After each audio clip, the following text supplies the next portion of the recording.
Live from our 7 Tasmania studios, your nightly news with Kim Miller begins now. Good evening, everyone. First tonight, health, justice and even outer space have made up another day of intense election campaigning. The Greens took to the skies over the state's wilderness as the party revealed how it would end native forest logging once and for all. With campaigning now in full flight, the Greens are looking to put forestry back on the policy radar. Soaring above the Styx Reserve, still charred from an escaped controlled burn earlier this year.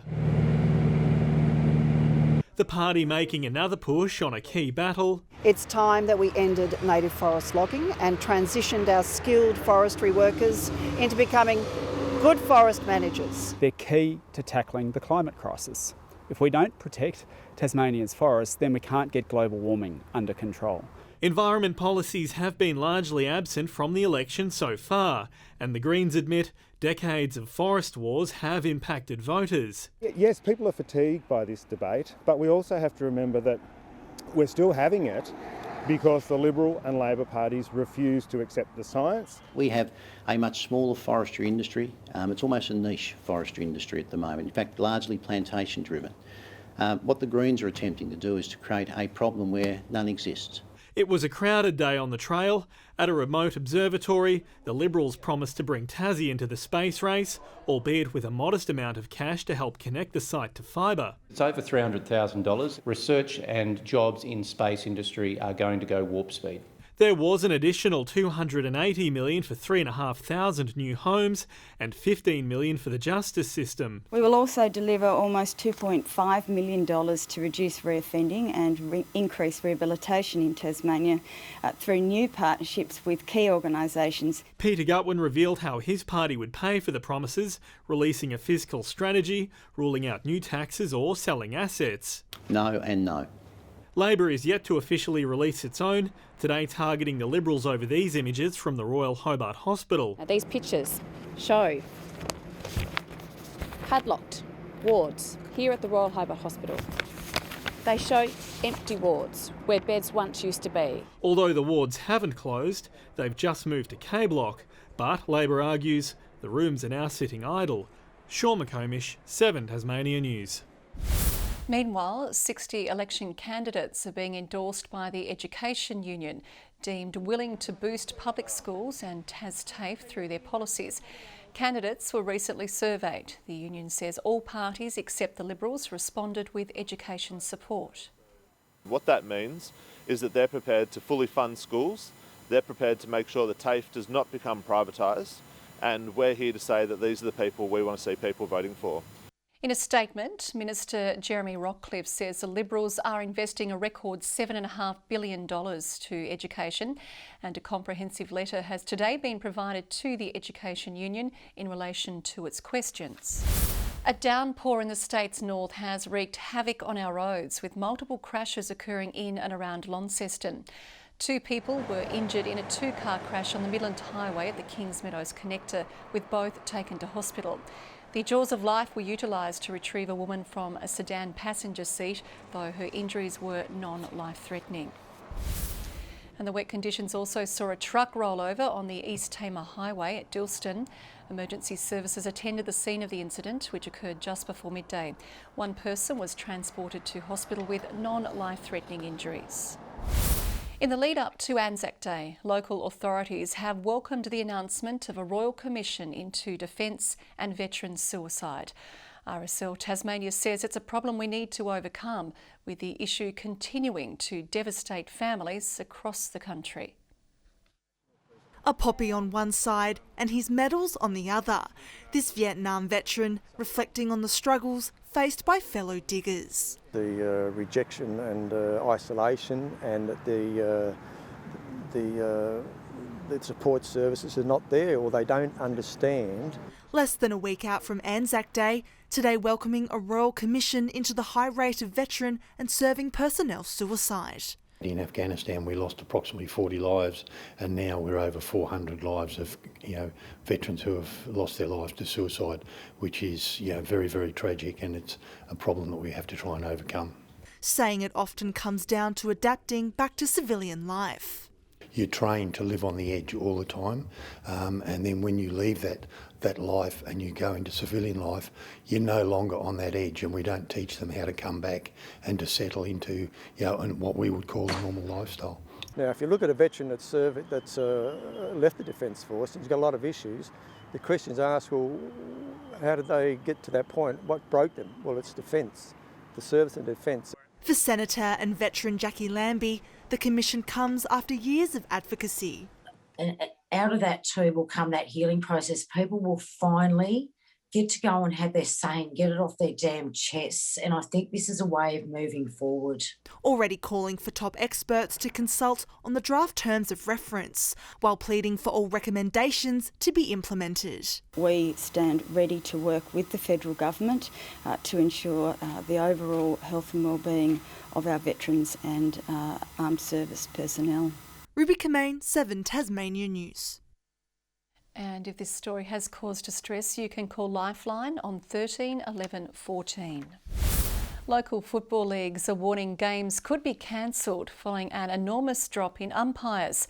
Last year's disruption to competitions has driven many officials out of the game, with off-field issues exacerbating the problem. Umpire Tom Crack's playing career was brief. Copped a falcon to the face, and that was my last game of football I ever played. But his umpiring one is far better, having racked up 5 years with the whistle at just 17.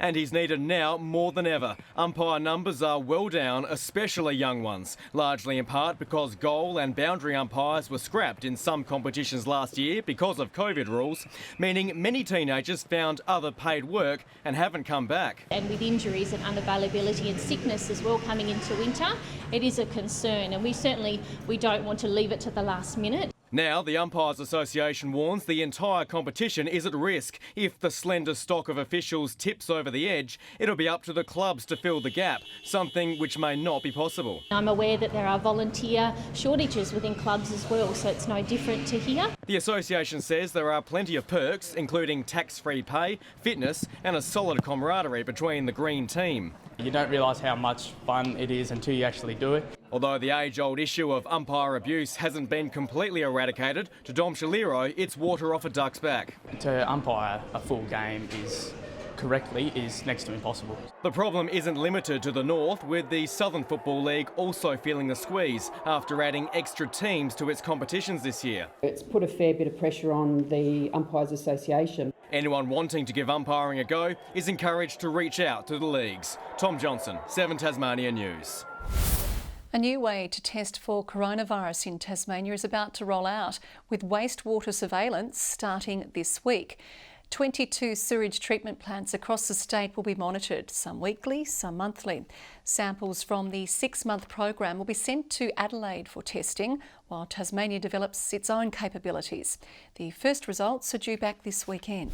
And if you've ever considered adding a kitten to the family, now's the time, with more than 200 ready and waiting to be adopted. So far this breeding season, 1,600 cats have been taken in by the 10 Lives Rescue Centre, the vast majority kittens. Responsible cat ownership is really the key. Adopt a cat from a reputable place like 10 Lives, where the cats don't leave the place unless they're desexed, microchipped and fully vaccinated. The centre is currently building a new facility to expand its community education program, promoting responsible cat ownership. There wasn't a hotel room to be found in Launceston over the weekend as an influx of events to the city triggered accommodation shortages. But tourism operators say they're happy to have events back, but concede it's a shame they're all on the same weekend. Launceston's had something for everyone lately, from football to basketball. Jack's up the three! Are you kidding me? Are you kidding me, Jack? From supercars at Simmons to Targa Tasmania. And Shane Van Gisbergen greets the checkered flag for yet another victory in Tasmania. I think it's quite unique, a calendar of events in April. It's a symptom of a COVID summer, is that a lot of those dates were pushed into a finite period of time. With a tourism strategy heavy on events, many businesses in the region rely on them to survive. There's so many tourism offerings that are available.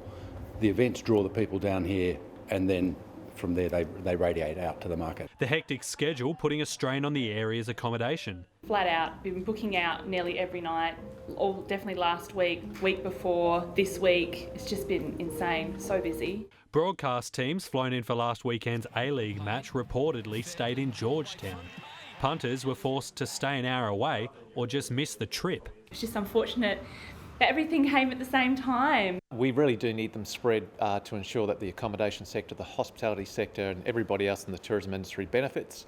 Rain, hail or shine, AgFest's month-long setup continues. Fantastic to see AgFest going back in the paddock, the economic contribution it makes to Tasmania and of course a great agricultural event. With a capacity of 40,000 people over 4 days, it's set to be the largest event in the state since the pandemic began. It is a big event and it does draw from mainland, a number of mainland exhibitors and also patrons of course. Josh Duggan, 7 Tasmania News.